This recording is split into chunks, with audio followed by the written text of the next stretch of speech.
Tila ba biglang nagliwanag ang mukha nito. Alam mo kasi, Iha, itong bahay na ito, dapat paupahan itong sa ibaba kaso hindi natapos. Kita mo ba yung nasa may ibabang parte ng hagdan? Partisyon yan para sa kwarto. Sa taas ang kwarto ko at sa ibaba at kilid ng hagdan ay isa pang kwarto. Iisa lamang ang kusina pero yung banyo ay meron naman ako sa itaas. At dahil hindi naman ito pinaganda ay hindi bumenta sa mga tao. At syempre medyo malayo ng konti sa bayan, di ba? Kung lalakarin ay aabutin ka rin ng 20 minuto pero ang ikinaganda naman, 10 minuto lamang sa tabing dagat ka na at mga niyugan. Mas presko. Kaya kung maisipan nyo, ibibigay ko ito sa inyo sa mababang halaga. Binigay niya ang presyo. At tama nga. Sobrang baba ito kesa sa mga paupahan na malapit sa bayan. Maya-maya pa ay niyaya niya na ako na maghapunan. Sabi niya kung pwede ay doon na ako kumain. Dikit at titig na titig siya sa akin noon. Gusto ko na sanang mapa-oo pero bigla akong naisip ang mister ko. Kaya sinabi kong uuwi na lamang ako. Maaga pa naman. Pasado 5:00 pa lang. Palubog pa lang ang araw noon. Grabe, ang haba din ng tinulog ko sa kanila, Sir Seth. Umuwi ako noon. Magandang lugar.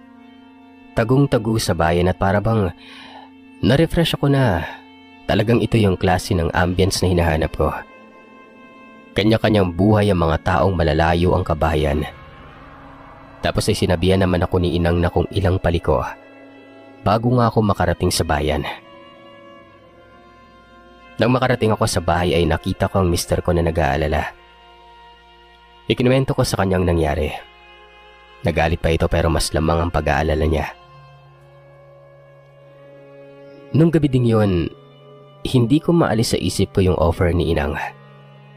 At nung sumaktong ikinuwento ni Mr. na naniningil na naman ang upa ang caretaker ng lugar na nirerentahan namin, ay naikwento ko sa kanyang lugar ni Inang nun.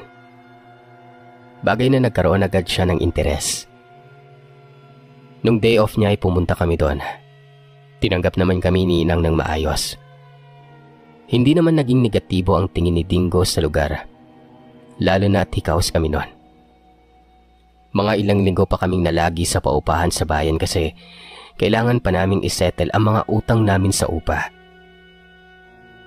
Sa mga panahon na yon, may mga hapon na dumadalaw si Inang sa bahay.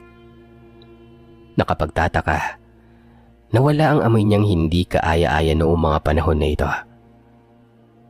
Hapon at palubog kasi ang araw yung lagi niyang pagpupunta sa bahay.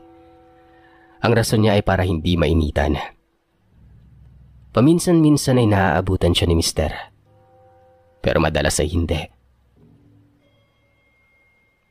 Merong nangyari noon bago kami lumipat na ang buong akala ko ay panaginip lang. Pero lingid sa kaalaman ko, ay senyales na pala ito ng hindi maganda.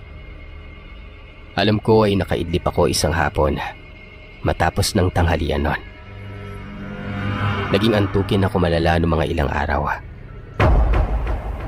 Nanaginip ako na may kumatok umano at pagkasilip ko, si Inang. Nakangiti ito at pinapasok ko naman. Hindi ko alam kung bakit pero nung nasa may sofa na ako banda, bigla na lamang akong tinulak ni Inang sa may sofa. Dahilan para makahiga ako doon. Naglaway siya na nagtutugo ang mga matang bigla na lamang nagbagong anyo. Na para pa siyang taong aso. Nakakalbo-kalbo ang itim na balat. Napapasigaw na ako noon lalo na noong pumaibabaw siya sa akin. Pagkatapos ay dinaluhong niya ako ng kalmot at sa isang iglap ay binutasan ng sikmura ko. Nagwawawala na ako pero hindi ako makalaban. Hindi ako makagalaw.